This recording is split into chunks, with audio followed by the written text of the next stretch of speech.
acho que nesse capítulo ninguém esperava que o Byron ia até a família pra poder falar o que tinha acontecido com o Lucas, e muito menos que o Arthur ia conseguir trocar uma ideia com o Alfred pouco antes de chegar dentro da base do Conselho de Cat. Então, se você ficou curioso, vem comigo que eu vou te contar agora.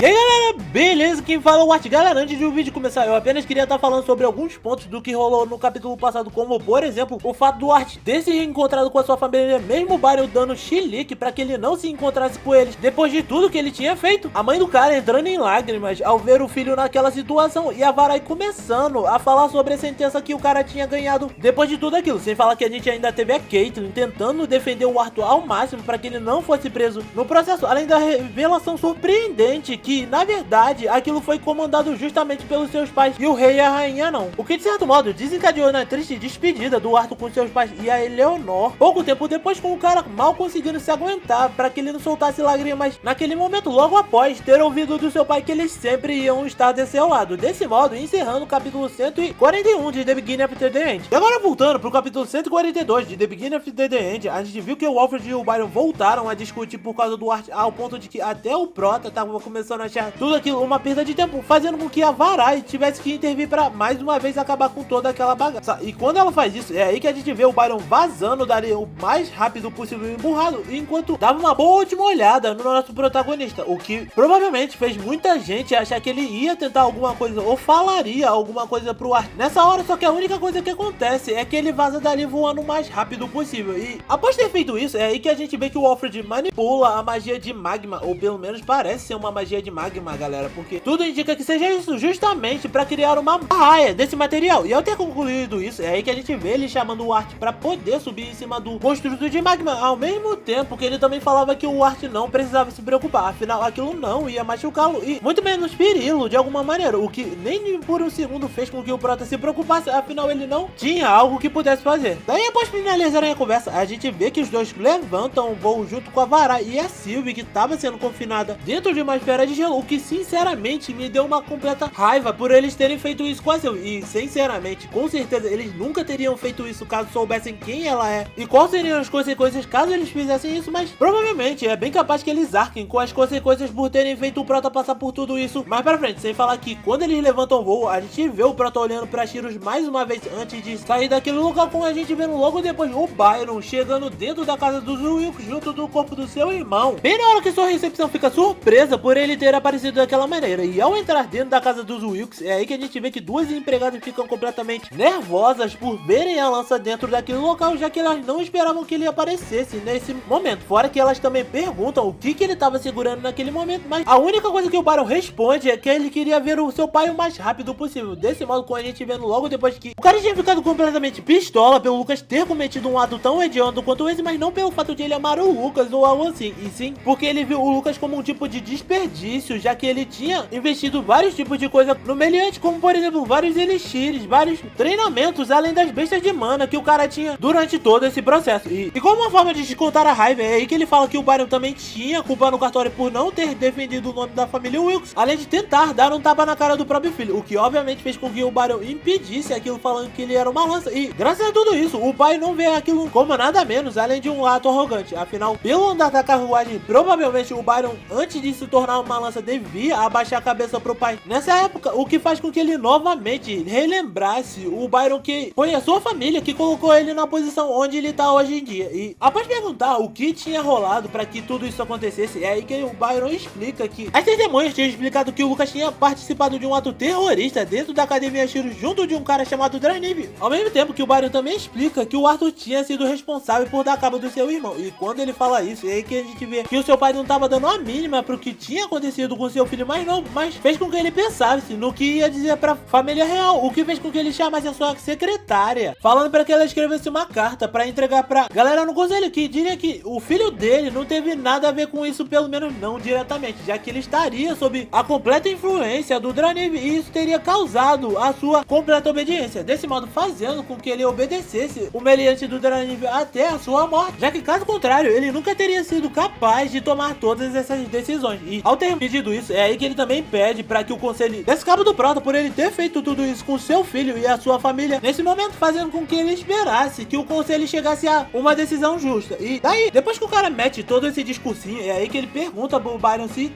tudo aquilo tava dentro dos conformes, o que fez com que a secretária também desse os péssames pela perda do pai do Byron, desse modo falando que ia enviar o mais rápido possível, com a gente vendo logo depois que o cara voltou a ler o seu livro. E quando rola isso, é aí que a gente vê que o Byron questiona o fato do pai em relação ao funeral, fazendo com que o meliante falasse que não dava mínima pro funeral do próprio filho. E após ter dito isso, é aí que ele fala pra que a secretária cuidasse de tudo isso. Pessoal, como vocês chegaram até aqui, caso vocês queiram contribuir de alguma forma pra que a gente continue o canal e continue trazendo vários conteúdos de debate, entre vários outros, se inscrevam no canal e deixem o like, compartilhem pra galera e não esqueçam de ativar o sininho pra não perder as notificações, já que essa vai ser uma forma de você sempre ficar ciente e atualizado sobre todo o conteúdo de debate que sair aqui no canal, além de vocês ajudarem a gente a bater a nossa meta de 400 inscritos aqui no canal, fechou? Então agora vamos continuar. Mostrando que o Byron tinha ficado revoltado pelo próprio pai não demonstrar um pingo de empatia pelos próprios filhos, ao mesmo tempo que a gente cortava a cena pra onde o Art e as lanças estavam se dirigindo. E depois que isso rola, é aí que o Art pergunta pra onde eles estavam indo e se estava muito longe, o que fez com que o Alfred respondesse, falando que eles estavam acima da clareira das bestas e não demoraria muito pra eles chegarem até o seu destino. Com a gente vendo que novamente o Art bate na tecla, falando que o fato de ele estar usando algemas era totalmente desnecessário, afinal ele não era burro bastante pra tentar fugir de duas lanças. E quando o Alfred ouve isso, é aí que ele também fala que isso não era justamente pra apenas tentar prender o Prota naquele momento, e sim pra tentar contê-lo enquanto eles tentassem passar pela clareira das bestas, já que ele poderia tentar alguma coisa e isso mais pra frente se tornasse um problema para ele, o que fez com que o Art ficasse surpreso, afinal ele nunca imaginou que até as lanças seriam incapazes de conseguir lidar com certas bestas de mana, fazendo com que o Alfred falasse que mesmo que eles fossem poderosos, eles ainda não eram imortais. Sem falar que ele também explica que dentro da clareira das bestas também existiam vários mistérios que ainda não foram desvendados, e o melhor caso pra se dizer isso seria o guardião de Alderwood que o Prota acabou tendo que enfrentar, o que fez com que o Alfred ficasse surpreso pelo Art não saber de nada disso, já que vinham acontecendo várias coisas estranhas dentro de Katia, e devido a tudo isso, era por isso que eles estavam tomando várias medidas protetivas em meio ao Prota, até que logo depois ele se toca que ele não deveria estar falando tudo isso pro Art nesse momento. E é até engraçado porque o Alfred chama o Art de garoto e ele meio que demonstra se sentir um pouco incomodado, já que ele achava que ele era um prisioneiro durante essas circunstâncias, o que o Alfred também responde falando que eles poderiam ser ambos. E aliás, ao ter dito isso, foi aí que o Prota também percebeu que ele estava sendo uma melhor companhia pro Alfred do que os seus dois colegas de trabalho, com ele também confirmando, já que ele também sabia que o Byron e a Varai não eram os melhores na hora de conversar. E no meio dessa conversa, é aí que a gente também vê que o Alfred ficou curioso pra saber o quão forte o Art era, mesmo sendo tão jovem, deixando o Art com uma pulga atrás da orelha, afinal ele nunca tinha demonstrado um pingo das suas habilidades na frente de uma lança, e ao que parece, tudo que o Alfred tinha ouvido ou descoberto foi através dos estudantes, fazendo com que o Prota ficasse ainda mais curioso pra saber o que ele tinha ouvido, afinal foi graças a tudo isso que ele acabou sendo preso durante essa situação, até que o Alfred também responde falando que ele não estava errado, afinal essa era uma situação bem peculiar, o que fez com que logo depois a gente visse o Prota olhando pra várias bestas de mana filhotes que estavam agarradas nas suas mãos, o que provavelmente deve ter feito ele lembrar da sua família, mas nem deu tempo de ele continuar pensando nisso, já que logo depois o Alfred também já fala que eles tinham chegado no local, e quando a gente vê a Varai fazendo uma pista de pouso, a gente também olha e percebe que o Art tinha ficado surpreso com o monumento que estava à sua frente, com a gente logo depois descobrindo que não se tratava de nada menos, nada mais que um castelo flutuante que servia como base para o Conselho de Dicantia, desse modo encerrando o capítulo 142 de The Beginning of the End. Então galera, o que vocês acharam? Eu sinceramente tô curtindo, porque a gente tá tendo alguns extras de algumas coisas que não tiveram dentro da novel, e tô mais curioso ainda pra saber o que eles vão mudar em relação à novel em termos de comparação. Mas caso você queira saber quando tudo isso acontecer, você tem que estar inscrito no canal, deixar o like, compartilhar pra geral que curte ou ainda não conhece a obra de debate, além de não esquecer de ativar o sininho para não perder as notificações, já que essa é uma maneira de você sempre ficar ciente de quando sair um vídeo novo aqui no canal. E não vai embora não, porque aqui embaixo ou então no vídeo final eu vou estar deixando algumas playlists pra vocês darem uma olhada. E por hoje era isso galera, valeu, falou, fui!